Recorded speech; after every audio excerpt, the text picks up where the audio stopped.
Hello everyone, this is Gary from your library here to bring you some information on how to grow food from scraps. We had a sustainable living series that was supposed to be running, and unfortunately we've had to postpone that, but we do hope to reschedule the programs in the future. Spring has sprung though, and I wanted to bring you a quick guide here just to get you rolling if you want to get your green thumb on. Because whether you're looking to save money on your grocery bill, live more sustainably, or just looking for a fun science project, this is something that's really easy to do. Just some general tips with regards to growing your food from scraps. In the water that you're submerging them in, you want to change your water every couple days if you can. This just helps keep them from rotting and getting mold.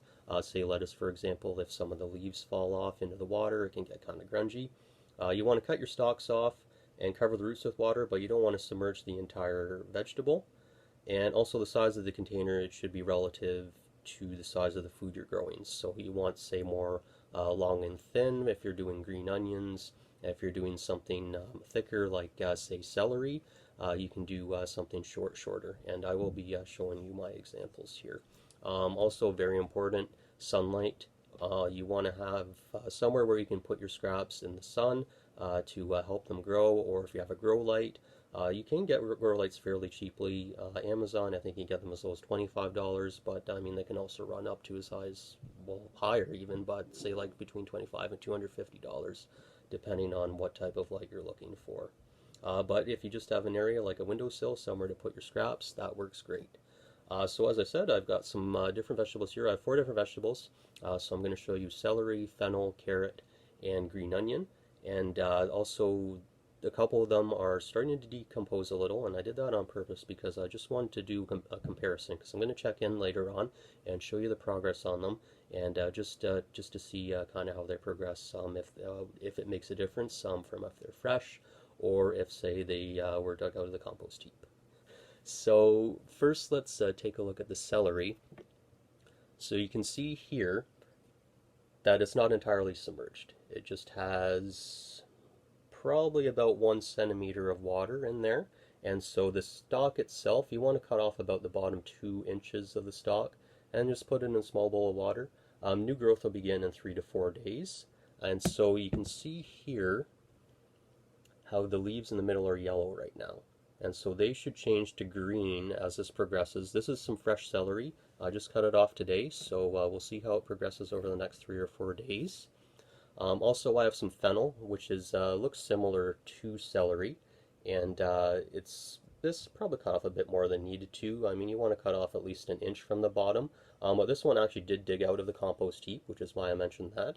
And this, you can see there's actually some green showing already. So this one's actually been in water for a couple days now, and it is starting to grow. Carrot tops, you can't grow the actual carrot, but you can grow the greens, which you can throw into salad. So these ones here, again, we just have the bottom submerged in water here.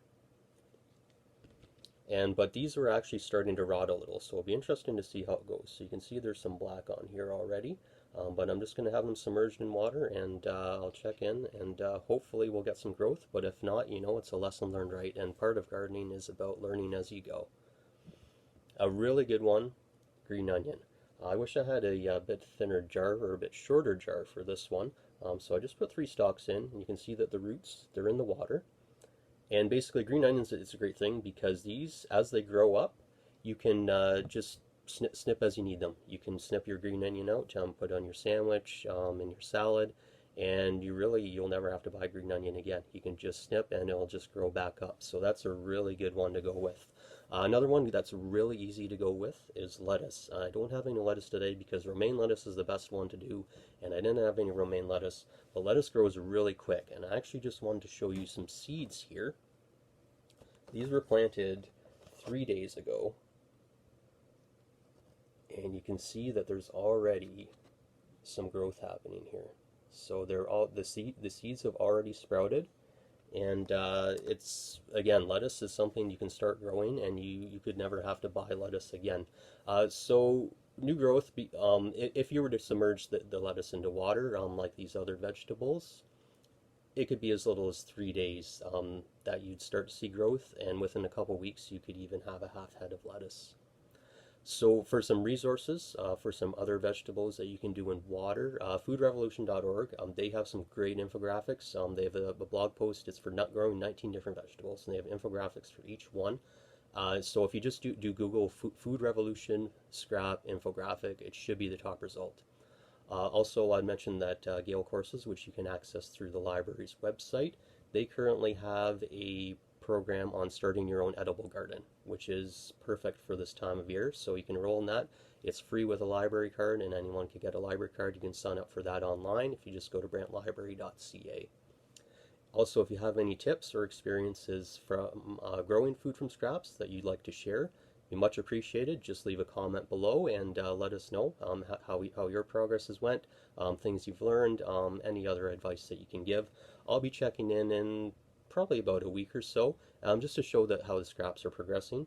So until then, I hope everyone is staying safe and staying healthy, and we'll talk to you soon. Take care.